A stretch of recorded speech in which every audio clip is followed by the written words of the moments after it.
फ़लस्तीन की आज़ादी का मिशन, यहूदियों को कदम कदम पर धूल चटाने वाला, अकेला ही आलम कुफ्र से टकराने का हौसला रखने वाला, पाक धरती का एक अजीम मुजाहिद। कुफर पर लावे की तरह बरसने वाले इस मुजाहिद की तवील दास्तान सुनने के लिए चैनल को सब्सक्राइब कीजिए और वीडियो को लाइक कीजिए। मजबूरन मैंने उसे तुम्हारी दिमागी कैफियत के बारे में तफसीलात बता दी हैं। मैंने उसे कह दिया है कि सोनील का नाम मेरे चीफ के जहन पर सवार है। बड़ ने कहा और मुझे बेख्तियार हंसी आ गई। सुअर हो तुम, बहुत आला पाए के सुअर। मैं तो जो कुछ भी हूँ चीफ, लेकिन अब तुम मुझे इन मोहतरमा का जोग्राफिया बताओ। बहुत दिलचस्प बर्ड।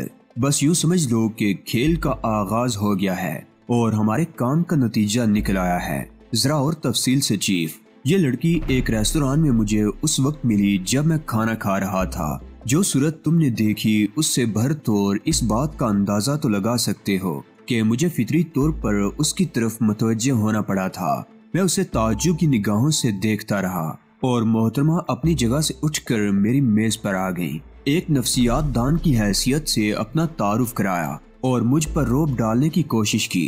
तारुफ कराते हुए ये भी बताया कि उनका क़याम इसी होटल में है और इत्तफाक से पिछले ही रोज इस होटल में आकर मुकीम हुई हैं। मगर चीफ, क्या ये हमाकत नहीं की है उन्होंने? पहले मैडम तहजीब के नाम पर एक लड़की को कत्ल कर दिया और फिर दोबारा उसी शक्ल में एक लड़की को पेश कर दिया। तुमने जरा दिमाग इस्तेमाल नहीं किया बड। ये एक दिलचस्प साजिश है, एक इंतहाई दिलचस्प साजिश। दरअसल जहन लैशी ग्राहम में उलझा हुआ है। मैं उसे एक जरूरी काम के लिए कह कर आया हूँ और वो मेरे कमरे ही में है, तो इस वक्त आने की क्या जरूरत थी? कल तफसील से गुफ्तगू हो जाती। काम इतना ही जरूरी था चीफ। अगर दिलो दिमाग दुरुस्त ना हुए तो फिर लैशी को ये यकीन कैसे दिला सकूंगा कि मैं एक इंतहाई दिलचस्प आदमी हूँ। तो फिर ठीक है, बात करो। क्या साजिश हो सकती है ये चीफ? मैंने तुमसे कहा था कि हमारे इम्तहान का नतीजा निकल आया है। यानी वो लोग जो इस प्रोग्राम में पसे पर्दा काम कर रहे हैं कम से कम ये बात कतई नहीं जानते कि हम हकीकत से वाकिफ हो गए हैं। उस लड़की को 100% तहजीब माल्कम एक्स की शख्सियत दी जा सकती थी, लेकिन उन्होंने ऐसा नहीं किया। इसकी वजह सिर्फ ये है कि वो उसे तहजीब का हम शक्ल बनाकर पेश करना चाहते हैं, तहजीब नहीं। मगर इसका फायदा चीफ? बड़ ने सवाल किया। जहाँ तक मेरा अंदाजा है मुझे ट्रैप करने की कोशिश। क्या ये मुमकिन नहीं हो सकता चीफ कि ये सिर्फ इत्तफाक हो और ये लड़की बिल्कुल ही गैर मुतालिक शख्सियत हो भी सकता है, लेकिन जाहिर है मैं इस अंदाज में नहीं सोच सकता। मैं ऐसे किसी वाक़े का इंतजार कर रहा था। तो बस ठीक है, हम भी तो उनके करीब होना चाहते थे। उन्होंने खुद ही ये कोशिश कर डाली है, तो उनकी मेहरबानी है। वैसे तुम्हारा ये अंदाजा दुरुस्त है कि हम अपने इम्तिहान में कामयाब हुए हैं। कुछ बातें वाकई दिलचस्प हैं, यानी उसका इसी होटल में कयाम और तहजीब का हम शक्ल होना। ये बातें अहमियत तो रखती हैं, मगर चीफ तुम इन रास्तों पर उनकी मर्जी के मुताबिक ही आगे बढ़ो। यकीनन बड ऐसा ही होगा। अब मुझे फुर्सत है और जो काम मैं करना चाहता हूँ उसके लिए हमें एक तवील जदोजहद करना होगी। कमाल की जिंदगी है तुम्हारी भी चीफ। ये बताओ, कभी इस जदोजहद से निजात भी मिलेगी तुम्हें? जख्मों को मत कुरीदो बड, तकलीफ बढ़ जाएगी। जाओ, वो बेचारी लड़की तुम्हारा इंतजार कर रही होगी। ठीक है चीफ, चलता हूँ, लेकिन कल तुमसे मुलाकात, तुम मसरूफ रहो। हमारी मुलाकात यही मुनासिब रहेगी। कल दिन में उसे जरा और टटोल कर ये इत्मीनान कर लूंगा कि वो उन्हीं से ताल्लुक रखती है या फिर ये सब कुछ इत्तफाक है। तुम जाग उठे हो चीफ। जो नींद तुम पर तारी हो गई थी मेरा ख्याल है अब टूट गई है। मुझे यकीन है कि तुम अपना काम कर लोगे, लेकिन मेरे लिए कोई खिदमत हो तो जरूर बता दो। लैशी जैसी लड़कियां तो सड़कों पर मिल जाती हैं। मुझे अपना काम ज्यादा अजीज है। उसकी तौहीन मत करो बड, वो तुम्हारी दोस्त है। अरे नहीं चीफ, छोड़ो इन बातों को। मैं तो सुबह शाम इस किस्म की दोस्तों को बदलने का आदी हूँ। क्या फर्क पड़ता है? उसने बेपरवाही से कहा। अच्छा, फिलहाल जाओ, मैं भी चलता हूँ। मैंने बड के शाने पर हाथ मार कर कहा और उसके बाद हम दोनों वापसी के लिए चल पड़े। बड अपनी मंजिल पर उतर गया और मैं अपने कमरे में वापस आ गया। मैंने पीतल के उस गुलदान की तरफ देखा जो कमरे में होने वाली हर आहट को किसी और जगह मुंतकिल कर देता था। चुनाचे आहटों का भी हिसाब रखना पड़ रहा था। कमरे में चोरों की तरह दाखिल हुआ था और बे आवाज मुसहरी तक पहुंच गया था। पुरसुकून होकर लेटा तो दिमाग पर ख्यालात की यलगार हो गई। मैं फैसले करने लगा कि अगर ये लड़की उन्हीं लोगों से ताल्लुक रखती है तो उसकी जुबान खुलवाने के लिए मुझे क्या करना होगा।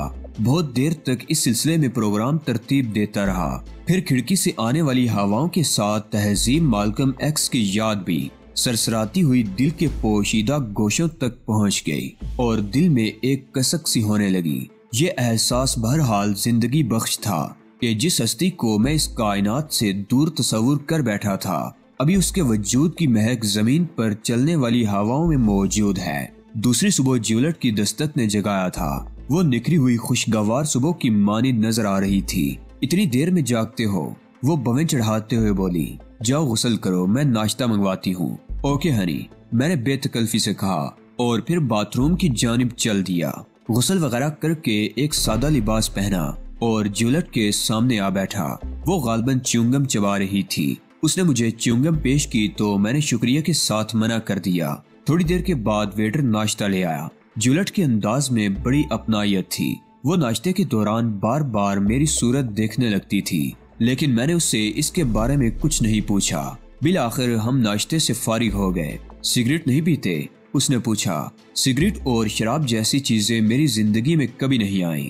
गुड, आइडियल नौजवान हो अली। वैसे यकीन करो, मेरा ख्याल है आधी रात तक मैं तुम्हारे बारे में ही सोचती रही हूँ। क्या? मैंने सवाल किया। बस यही कि बाज़ औक़ात कैसे अच्छे अच्छे लोग किस आसानी से मिल जाते हैं। मैंने तफरीहन ही तुम्हें नर्वस करने का प्रोग्राम बनाया था। ये सोचा था कि जब मैं तुम पर अपनी नफ्सियात दानी का इंकशाफ करूंगी तो तुम बौखला जाओगे।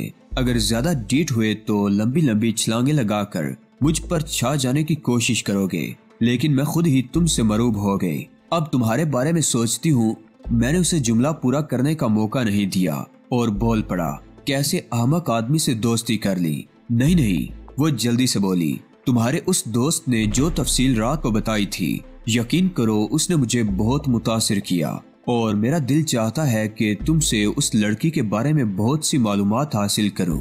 हालांकि हमने फैसला किया था कि एक दूसरे के जाती मामलात को नहीं कुरीदेंगे।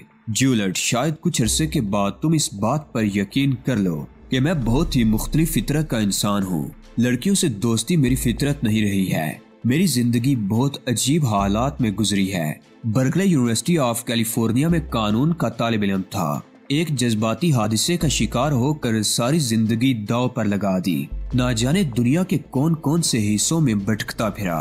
दिल में यही तस्वुर था कि इस कायनात में मोहब्बत नाम की कोई शय कम से कम मेरे मुकद्दर में नहीं है। जिस लड़की का तुमसे बड़ ने तज़किरा किया, वो इत्तफाकिया तौर पर मेरी जिंदगी में आ गई और कुछ इस तरह मुझ पर छाई कि उसके बाद मैंने अपनी जिंदगी के दो मकसद बना लिए। लेकिन पहले मकसद से मैं मुखलिस था। तफसील क्या बताऊं तुम्हें खुद दुख होगा। बस यूं समझ लो कि जिन लोगों के लिए मैंने अपनी जिंदगी के सुनहरे साल बर्बाद कर दिए, उन्हीं के हाथों मुझे वो सदमा पहुंचा जो नाकाबिले बयान है। यूं समझ लो कि उन्होंने मुझसे मेरा सब कुछ छीन लिया। बड़े नासिपास लोग थे वो। कौन थे? बस ज्यूलेट, प्लीज इस सिलसिले में ज्यादा तफसीलात मत पूछो। तहजीब माल्कम एक्स था उस लड़की का नाम। मेरी हम मिजाज थी, लेकिन वो इन्हीं लोगों के हाथों फना हो गई जिन्हें मैंने अपना दोस्त समझा था। ज्यूलेट, दिल तो ये चाहता है कि उन लोगों का नामो निशान मिटा दूं, इतना नुकसान पहुंचाऊं उन्हें जितना उन्हें फायदा नहीं पहुंचाया होगा। लेकिन मेरी बदकिस्मती है कि मुजरिम सिर्फ चंद लोग हैं और सजा उन बेगुनाहों को मिलेगी जिनसे मुझे अब भी कोई परखाश नहीं है। बस यही एहसास मुझे दरिंदगी से बाज रखता है। लेकिन एक इंसान होने के नाते मुझ में इंसानी कमजोरियां भी हैं। चुनाचे अब मेरे लिए कम से कम ये मुमकिन नहीं कि उनके लिए काम करूं। तुम खुद बताओ ज्यूलेट, क्या कोई ऐसा कर सकता है? मैं तो हैरान हूँ, कैसे लोग हैं वो इस कदर एहसान फरामोश। ज्यूलेट ने कहा। बज़ाहिर मेरे चेहरे पर गम के आसार नजर आ रहे थे। मैं एक निडाल सी कैफियत का इजहार कर रहा था, लेकिन मेरी तेज निगाहें ज्यूलेट के चेहरे का जायजा ले रही थी और इस दौरान मैं ये अंदाजा लगाने की कोशिश भी कर रहा था कि आया वो मेकअप में है या फिर ओलियो हावर्ड ने अपने बेपनाह वसाइल और बेहतरीन सलाहियतों से काम लेकर तहजीब माल्कम एक्स की ऐसी हमशक्ल को तलाश किया है जो वाकई मुझे धोखा दे सकती है या जो तहजीब की शख्सियत अपना सकती है। और ये देखकर मुझे बड़ी हैरत हुई कि उसके चेहरे पर मेकअप नहीं था। मेकअप की सूरत में चेहरे के तासुरात का अंदाजा करना मुश्किल होता है। जूलियट गहरी सांस लेकर गर्दन हिलाते हुए बोली, तो फिर अब तुम्हारा क्या इरादा है एली? कुछ नहीं जूलियट, बेकार सा आदमी हूँ, वक्त गुजार रहा हूँ, न समझने की मंजिल में हूँ। कुछ समझ जाऊंगा, कोई फैसला कर लूंगा तो अपने लिए कोई भी रास्ता मुंतखब कर लूंगा। फिलहाल मैं ऐसी कटी हुई पतंग की मानिद हूँ जो फजा में हवा के दोष पर नाच रही है, कभी कहीं और किसी भी जगह गिर सकती है। मैं बहुत बड़ी बातें नहीं करती अली, शायद तुम्हें भी मुझ पर यकीन करने में कुछ वक्त लगे कि मैं बेकिरदार लड़की नहीं हूँ। जिंदगी में मर्द दोस्त कभी नहीं बनाए, हाँ उनसे गुरेज भी नहीं किया, लेकिन वो तमाम हुदूद बरकरार रखी हैं जो भर तौर इखलाक से ताल्लुक रखती हैं। लेकिन तुम्हारे दुखे हुए दिल को अगर मेरी जात से कोई सहारा मिल सका तो मुझे मुसरत होगी। मैं उस लड़की का नेमुल बदल तो नहीं बनना चाहती जो तुम्हें बेइंतहा अजीज थी, लेकिन एक अच्छी दोस्त की मानी तुम्हें हर सहारा देने के लिए तैयार हूँ। शुक्रिया जूलियट, तुम्हारे ये अल्फाज मेरे लिए बेहद कीमती हैं, क्योंकि तुम्हारी शक्ल ही नहीं तुम्हारे किरदार में भी तहजीब की झलक नजर आती है। तुम बिलाशुबा एक मेहरबान लड़की हो, एक अच्छी दोस्त, और अगर तुम ये पेशकश करती हो तो मैं खुलूसे दिल से उसे कबूल करता हूँ। जूलियट, तुम्हें देखकर कम से कम मैं अपने दिल में तहजीब की याद को ताज़ा रख सकूंगा। बस इससे ज्यादा मुझे किसी से कुछ दरकार भी नहीं है। नहीं अली, मैं तुम्हें जिंदगी की तरफ वापस लाऊंगी। मैं तुम्हारे वजूद में वही अली बेदार करूंगी जो अब से कुछ अरसे पहले था। यकीनन मैं तुम्हें समझ रही हूँ, मैं तुम्हें पहचान रही हूँ। अपने आप को मेरे हवाले कर दो अली, और उसके बाद सब कुछ भूल जाओ, सब कुछ। जूलियट का लहजा पुरजोश था, उसकी आंखें चमक रही थी, और मैं दिल ही दिल में सोच रहा था कि लड़की ने न सिर्फ ये कि तहजीब का किरदार अदा करने के लिए खुद को तैयार किया है, बल्कि वो ओलिव हावर्ड की तरबियत याफ्ता भी है और गुफ्तगू करने का फन भी जानती है। फिर हम दूसरे प्रोग्राम तरतीब देने लगे। मैंने अपने रवैये में काफी नरमी और मोहब्बत पैदा कर ली थी। उसकी फरमाइश पर मैंने एक लिबास पहना और फिर हम होटल से बाहर निकल आए। बर्ड की खबरगिरी करना मुनासिब नहीं था, चुनाचे मैंने उसे मुलाकात की कोशिश नहीं की। बैरूत की सड़कों और मुख्तलिफ तफरीक गाँव की आवारा गर्दी होती रही। वो शहर से अजनबियत का इजहार कर रही थी, और ये हो भी सकता था कि वो पहली बार यहाँ आई हो। मैंने उस ड्रामे के हवाले से ओलिव हावर्ड का सिर्फ तस्वुर कर लिया था, और हालात भी यही निशानदही करते थे कि ओलिव हावर्ड इस कार्रवाई की पुष्ट पर है। चुनाचे अब जब भी मैं इस बारे में सोचता, उसे ही अपना मद्दे मुकाबिल तस्वुर करता था। तकरीबन शाम के 7 बजे तक हम लोग बैरूत के मुख्तलिफ इलाकों में आवारा गर्दी करते रहे। मैंने इस दौरान अपने तर्ज अमल से जूलियट को यकीन दिला दिया था कि मैंने उसे तहजीब का नेमुल बदल तस्वुर कर लिया है। 7 बजे जब हम होटल वापस पहुंचे तो बर्ड हमें नीचे ही मिल गया। वो तन्हा था। जूलियट ने उसे देखा और उसकी जानिब हाथ हिलाया तो बर्ड हमारे नजदीक पहुंच गया। हेलो चीफ, हेलो मैडम, उसने हम दोनों को मुस्कुराते हुए मुखातिब किया। तुम तन्हा हो बर्ड? मैंने पूछा। हाँ चीफ, वो आज नहीं आएगी, कुछ मसरूफ है। वैसे तुम लोग अगर मुनासिब समझो तो होटल के उस गोशे में मेरी तरफ से किसी मशरूब की दावत कबूल करो। क्या ख्याल है जूलियट? मैंने जूलियट से पूछा और उसने शाने हिलाकर आमादगी का इजहार कर दिया। बर्ड हमारा मेजबान बन गया। एक खुश रंग मशरूब के सिप लेते हुए हम उससे गुफ्तगू करते रहे। वो काफी दिलचस्प बातें कर रहा था। जूलियट हंसने लगी। उसने तारीफी अंदाज में कहा, तुम्हारे ये दोस्त बहुत दिलचस्प इंसान है अली। हाँ, ये मेरा बहुत करीबी साथी है। मुझे अंदाजा हो गया है तुम लोग कहाँ कहाँ घूम आए हो। बर्ड ने सवाल किया। बर्ड, मेरे लिए तो बैरूत अजनबी नहीं है, लेकिन मिस जूलियट यहाँ पहली मर्तबा आई है। इन्हें बैरूत बहुत पसंद आया है। कोई जवाब नहीं इसका। वो बोली, वैसे प्लीज अगर आप लोग मुझे थोड़ी देर के लिए इजाजत दे दें तो मैं अपने कमरे में जाना चाहती हूँ। जरूर जूलियट, हम लोग अभी यही हैं। तुम अगर जल्दी आना चाहो तो यहाँ आ जाना, वरना फिर जैसा प्रोग्राम हो। नहीं, मेरा ख्याल है 9:30 बजे हम डाइनिंग हॉल में मुलाकात करेंगे, साथ ही खाना खाएंगे। ओके जूलियट, ओके, मैंने कहा और जूलियट उठकर चली गई। बर्ड उसे देर तक देखता रहा, फिर गहरी सांस लेकर बोला, खुदा का शुक्र है कि थोड़ी देर के लिए उसने जान छोड़ दी, वरना मैं तो ये सोच रहा था कि अब शायद तुमसे मुलाकात ही मुमकिन ना हो। चीफ, कोई खास बात है बर्ड?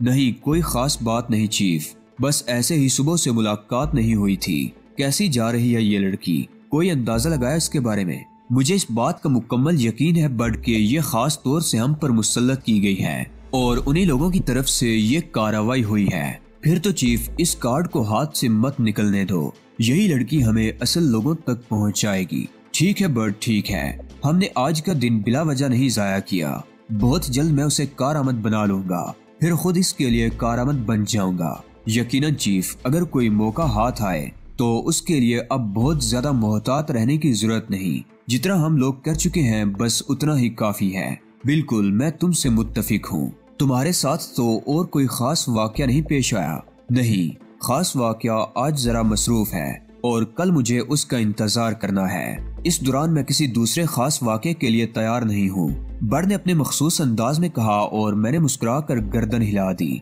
थोड़ी देर के बाद हम उठ गए। कोई और काबिले जिक्र बात नहीं हुई थी। रात को बर्ड के साथ खाना खाया, काफी देर तक हाल में बैठे रहे और जब बहुत रात गुजर गई तो हम अपनी जगह से उठ गए।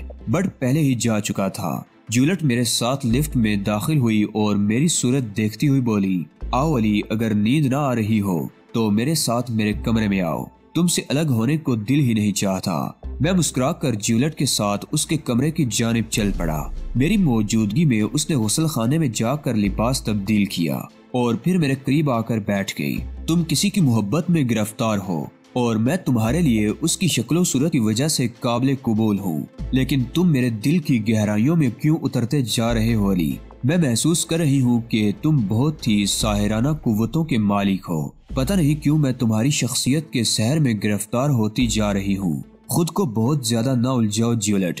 बाज़ औक़ात इंसान को वो सब कुछ नहीं मिलता जिसका वो ख्वाहिशमंद होता है। जूलियट खामोश हो गई थी, उसने मजीद गुफ्तगू नहीं की थी। फिर मैंने उससे इजाजत मांगी तो वो बेबसी के अंदाज में गर्दन हिलाने लगी और मैं कमरे से बाहर निकल आया। दूसरा दिन भी इसी तरह गुजरा और तीसरा दिन भी, लेकिन चौथे दिन बर्ड ने मुझसे रात को उस वक्त मुलाकात की जब जूलियट अपने कमरे में जा चुकी थी। वो हमेशा की मानिंद मुझे बाहर ले आया, फिर एक और कमरे के दरवाजे पर पहुंच गया। मैंने ताज्जुब से बर्ड को देखा था। चीफ, हमने इस होटल को अपना मुस्तकिल अड्डा बना लिया है। 2 कमरे तो हमारे पास ऐसे हैं जो उनकी निगाहों में हैं, लेकिन ये तीसरा कमरा मैंने खास तौर से अपने लिए हासिल किया है। कम से कम कोई जगह तो ऐसी होनी चाहिए जहां हम लोग भी गुफ्तगू कर सकें। Good, very good. कोई खास बात? हाँ चीफ, कुछ सुनाना चाहता हूँ तुम्हें। कहो, मैंने कहा और बर्ड ने अपने लिबास से 2 छोटे छोटे चौकोर बॉक्स निकाल कर मेज पर रख दिए। ये क्या है? देखते रहो चीफ। बर्ड ने उनके ढक्कन खोले और अंदर से बहुत ही नफीस किस्म के स्पोल वाले टेप रिकॉर्ड बरामद हुए। उनमें एक ट्रांसमीटर था और दूसरा उसका रिसीवर। दोनों पर स्पोल लगे हुए थे। बर्ड ने कुछ कार्रवाई की और चंद लम्हात के बाद कमरे में एक आवाज उभरी। Hello Juliet. Hello chief, Juliet बोल रही है। क्या हो रहा है? दूसरी आवाज ने सवाल किया। चीफ इससे नावाकिफ नहीं होंगे, ये आवाज जूलियट की थी। मैंने महसूस किया है कि तुम बहुत अच्छी जा रही हो। उसने कभी तुम्हारे चेहरे के नकूश की जांच पड़ताल तो नहीं की? नहीं चीफ, क्या ये ताज्जुब की बात नहीं है? उसने ये कैसे तस्लीम कर लिया कि तुम्हारे नकूश असली हैं? चीफ, आप इसे मेरी मेहनत समझ सकते हैं। मुझे इससे इनकार नहीं कि तुम अपना किरदार बेहतरीन तरीके से अंजाम दे रही हो, लेकिन अब हमें बहुत ज्यादा वक्त नहीं गुजारना चाहिए। तुम उसे आहिस्ता आहिस्ता अपने खास प्रोग्राम की जानिब ले आओ और इस सिलसिले में पहला कदम यही होगा कि तुम उसे बैरूत से लंदन ले जाओ। क्या तुम अपना उस पर इतना तसल्लुत समझती हो कि वो तुम्हारे साथ लंदन जाने के लिए तैयार हो जाए?